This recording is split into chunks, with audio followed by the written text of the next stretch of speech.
Welcome back to the show, my friends. Today, you and I are going to sit down and dissect a story that is equal parts tragedy and comedy, fresh from the grand soccer festival in North America. We are talking about the absolute spectacular collapse of what I like to call an imaginary empire, the Portuguese national team. Going into this tournament, the hype was so loud it could wake the dead. But what we actually got was a masterclass in underachievement. So grab a drink, get comfortable, and let's unravel how a squad packed with world-class talent managed to look so utterly lost on the biggest stage of them all. Let us kick things off with part 1, a segment I like to call the lungs that forgot how to breathe and the playmaking machine that ran completely out of gas. In my decades of covering this beautiful game, I have seen some midfields lose their grip, but what happened to Portugal was on a whole different level. We are talking about a total system failure where the very heart of the team, the engine room designed to dictate the tempo and feed the attackers, simply sputtered and died. It was a painful display of sluggishness that left everyone wondering how a group of elite, world-class creators could look so thoroughly exhausted. Before the opening whistle blew in North America, the European media spilled oceans of ink singing praises for Portugal's midfield trio, Bruno Fernandes, Vitinha, and Joao Neves. And on paper, why wouldn't they? You had Bruno, who just shattered the assist record in the English Premier League and swept almost every single individual award in England. Next to him, you had the dynamic duo of Vitinha and Neves, carrying that elite UEFA Champions League pedigree straight from Paris Saint-Germain. Fans were dreaming of a magnificent launching pad, a midfield engine so dominant it would choke the life out of any opponent they faced. But let me tell you, reality is a brutal referee, and football matches are definitely not won on sheets of paper or by stacking up shiny trophies. You can have all the pedigree in the world, the loftiest price tags, and the most glowing scouting reports, but once those cleats hit the grass under the hot sun, none of that paper glory matters anymore. The pitch is an unforgiving place that demands sweat, chemistry, and grit, not just a list of accomplishments from the club season. Portugal's stars learned this the hard way, proving once again that names on a sheet do not automatically translate to victory. Once the actual tournament kicked off, that supposedly magnificent launching pad quickly degenerated into a tragic stage for sluggish, lifeless performances. It was honestly painful to watch these guys jog around like they were carrying grand piano weights on their backs. If you do not believe my eyes, let us look at the cold, hard statistics. Numbers that speak volumes but will honestly make any fan of Portuguese football want to sit down and have a good cry. These stats do not lie, and they paint a picture of a midfield that was completely out of ideas and out of energy when it mattered most. Let us start with Vitinha, a player who was supposed to be the creative spark of this team. He finished his entire tournament campaign with a massive round, hollow 0. That is right, 0 goals and 0 assists. For a player of his caliber, who is usually pulling the strings so effortlessly for Paris Saint-Germain, to go completely anonymous for an entire international tournament is almost hard to believe. He was practically invisible out there, wandering around the pitch like a ghost instead of the midfield maestro everyone expected him to be. Then we have Bruno Fernandes, the ultimate playmaking machine who normally serves up assists on a silver platter for Manchester United. Throughout this entire tournament, he managed to squeeze out exactly one single assist. Just one. For a guy who practically breathes key passes and creates chances at a historic rate back in England, this was an absolute disaster. It felt like watching a luxury sports car trying to drive through deep mud.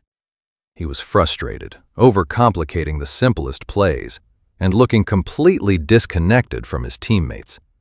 And when you look at their overall match ratings from the pundits and analytical databases, they were consistently lingering around a mediocre 6 or 7 out of 10. In the world of elite tournament football, those are the kind of average, uninspiring numbers you expect from a mid-table side fighting to survive, not from players who are supposed to be challenging for the trophy. They never had that standout dominant match where they grabbed the game by the scruff of the neck. Instead, it was just a series of thoroughly forgettable, uninspired performances. I suppose if you ask this midfield trio what creativity meant to them out there in North America, their definition was creating maximum frustration for the fans watching at home. They certainly succeeded at that. Every time they had the ball, you could practically hear a collective groan from the supporters as yet another pass went sideways or backwards.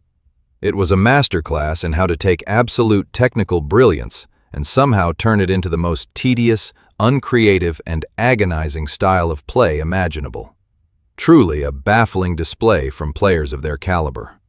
Now, let us move on to part 2, which we are calling When Rodri Puts on a Midfield Masterclass and Cristiano Ronaldo Gets Completely Abandoned Up Front. This is where things went from bad to worse for Portugal. When you go up against a tactical genius of a midfielder like Rodri, you cannot afford to have passengers in your engine room. What followed was a painful lesson in football IQ, spatial awareness, and sheer physical dominance, which left Portugal's legendary strikers starving for service while isolated in the attacking third. The absolute pinnacle of this frustration came in their gridlocked knockout defeat against their neighbors, Spain. Portugal's midfield was quite literally suffocated by one man, and his name is Rodri. The 2024 Ballon d'Or winner was just cruising, dominating the center of the pitch like an absolute boss. He finished the first half with a 92% passing accuracy, effortlessly snuffing out any hint of a Portuguese counterattack. Meanwhile, the Portuguese midfielders looked absolutely terrified. Every time they felt even a whisper of Spanish pressure, they chose to play it safe, passing the ball backwards and sideways. And what was the consequence of all that passive passing? The connection between the midfield and the attack was completely severed. The legendary Cristiano Ronaldo was left totally isolated, stranded on an island surrounded by Spanish defenders. Watching from the TV studio, former English star Wayne Rooney could not help but shout in frustration, saying, "Do not pass to Ronaldo when he is 30 meters away from the goal. Get the ball into the box." Honestly, it felt like the Portuguese midfielders had completely forgotten where a striker is actually supposed to play. Even before that Spanish disaster, Portugal had already been given an absolute clinic by Croatia's veterans Luka Modric and Mateo Kovacic, who taught them a harsh lesson about spatial awareness and mental toughness. Portugal's young starlets entered this tournament with legs that felt like lead, completely burnt out from a grueling club season in Europe. When you combine physical fatigue with tactical confusion, you get a total chain reaction of failure. They collapsed both physically and mentally, looking like a team that desperately needed a vacation rather than a World Cup. That brings us to part 3, where we look at a captain who completely lost his bearings and a hot seat that is now under an absolute barrage of criticism.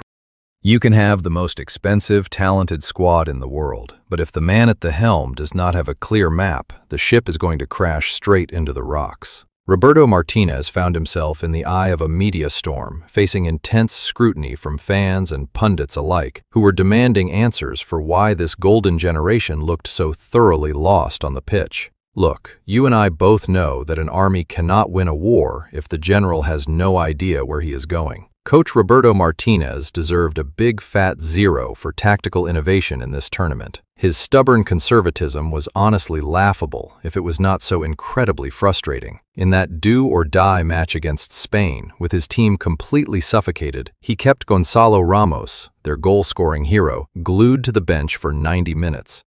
To make matters worse, Rafael Leao, their most explosive attacking threat, was also left to sit there and watch the game pass them by. After the final whistle, Bruno Fernandes tried to explain things by saying the squad was just following the coach's instructions. Talk about a bitter pill to swallow.